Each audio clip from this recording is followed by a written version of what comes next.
Rafael Struijk jadi senjata baru Timnas U23. Gerald van den Burg coret 3 pemain sekaligus Jakarta. Timnas Indonesia U23 memasuki era baru dengan kehadiran pelatih asal Belanda, Gerald van den Burg. Mantan bintang PSV Eindhoven dan Ajax Amsterdam ini resmi ditunjuk oleh PSSI untuk menukangi Garuda Muda dalam berbagai kompetisi internasional ke depan, termasuk kualifikasi Piala Asia U23 dan persiapan menuju SEA Games 2025. Salah satu gebrakan awal Van den Burg adalah memanggil Rafael Struijk sebagai bagian dari proyek regenerasi lini depan. Namun, gebrakan tersebut dibarengi dengan keputusan tegas, mencoret 3 pemain sekaligus dari skuad utama. Langkah ini langsung mengundang perhatian publik sepak bola tanah air. Apalagi Rafael Struijk dikenal sebagai pemain yang sebelumnya lebih banyak tampil di level senior. Kini, ia diminta turun kembali membela Timnas U23 dengan satu misi, menjadi senjata utama dalam lini serang. Rafael Struijk, dari Timnas senior ke U23.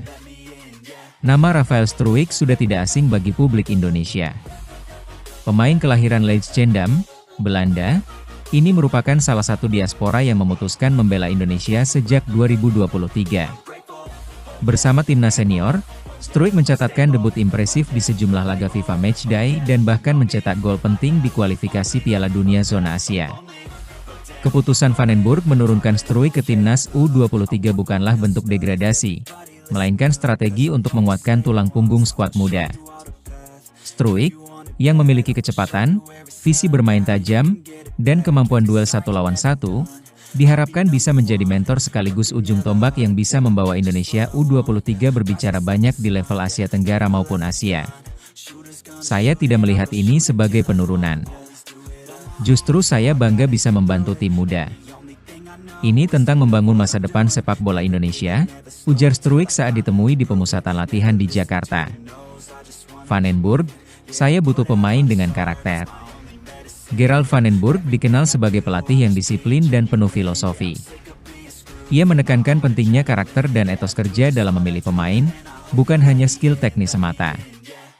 Maka dari itu, keputusan untuk mencoret 3 nama dari skuad U23 bukan tanpa alasan.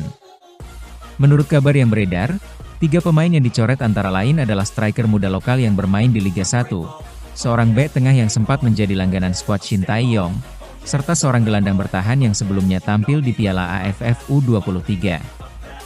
Van den Burg enggan menyebutkan nama secara langsung, namun ia menegaskan bahwa semua keputusan dilakukan demi membentuk tim yang kompetitif dan sesuai dengan visi permainannya. Ini bukan tentang popularitas atau pengalaman semata. Saya melihat siapa yang benar-benar siap, siapa yang mau bekerja keras, dan siapa yang cocok dengan gaya main saya, ungkap pelatih yang pernah menjadi bagian dari skuad Belanda juara Euro 1988 itu. Formasi baru, filosofi baru. Sejak awal memimpin latihan, Van den Burg memperkenalkan pendekatan yang berbeda dari era sebelumnya. Ia cenderung memakai formasi 4-3-3 dengan sayap cepat dan penyerang tengah mobile. Dalam skema ini, Struijk akan menjadi kunci, baik sebagai penyerang tengah maupun sayap kiri yang menusuk ke dalam, inverted winger. Selain Struijk, beberapa nama lain juga mulai mendapat sorotan, seperti Arhan Kaka, Welber Jardim, dan Alfrianto Niko. Kombinasi pemain muda dari berbagai klub lokal dan luar negeri menjadi ciri khas skuad racikan Van den Burg. Filosofi saya adalah sepak bola menyerang, tetapi juga harus disiplin dalam bertahan. Saya ingin pemain-pemain muda Indonesia belajar bermain sebagai satu unit, bukan hanya individu yang bersinar, tambah Van den Burg. Dukungan penuh dari PSSI dan publik. Ketua Umum PSSI, Erick Thohir, menyambut baik langkah-langkah awal Van den Burg. Menurutnya, regenerasi dan keberanian mencoba sesuatu yang baru merupakan kunci sukses di masa depan. Penggabungan pemain senior ke tim muda adalah strategi yang sudah terbukti di negara-negara besar seperti Jerman, Spanyol, dan Belanda sendiri. Rafael Struijk di Timnas U23 adalah bukti bahwa kita serius membangun fondasi jangka panjang. Kita tidak hanya berpikir soal pertandingan berikutnya, tapi Mei 10 tahun ke depan, ujar Erick dalam konferensi pers. Publik pun antusias menyambut skuad baru ini. Di media sosial, Tagar Garuda Muda Bangkit dan Vandenburg Effect menjadi trending, menunjukkan harapan besar terhadap era baru Timnas U23. Tantangan besar di depan mata.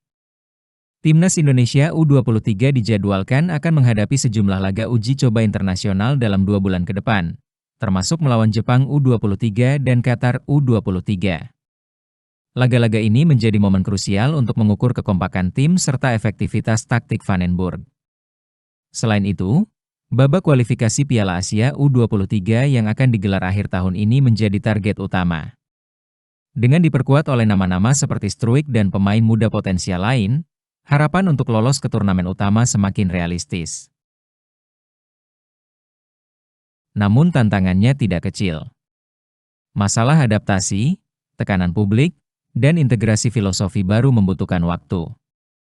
Disinilah peran Vandenburg sebagai pelatih berpengalaman diuji, dan kehadiran pemain-pemain seperti Struijk diharapkan bisa menjadi jembatan yang mempercepat proses tersebut. Kesimpulan, harapan baru di era baru.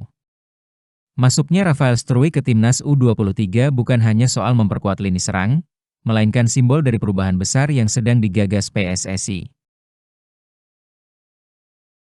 Dengan pelatih baru sekelas Gerald Vandenburg dan pendekatan taktis yang segar, Timnas U23 Indonesia kini bersiap menghadapi tantangan dengan kepercayaan diri baru.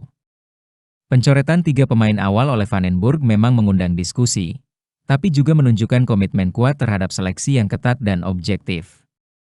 Tidak ada tempat bagi pemain yang tidak siap bersaing dan bekerja keras. Langkah-langkah awal ini mungkin terasa berani, bahkan mengejutkan bagi sebagian pihak. Namun sejarah membuktikan, tim besar selalu lahir dari keputusan-keputusan berani dan perencanaan matang. Kini, tinggal bagaimana semua elemen pelatih, pemain, federasi, dan supporter bersatu mewujudkan mimpi bersama, membawa Garuda Muda terbang tinggi di kancah internasional.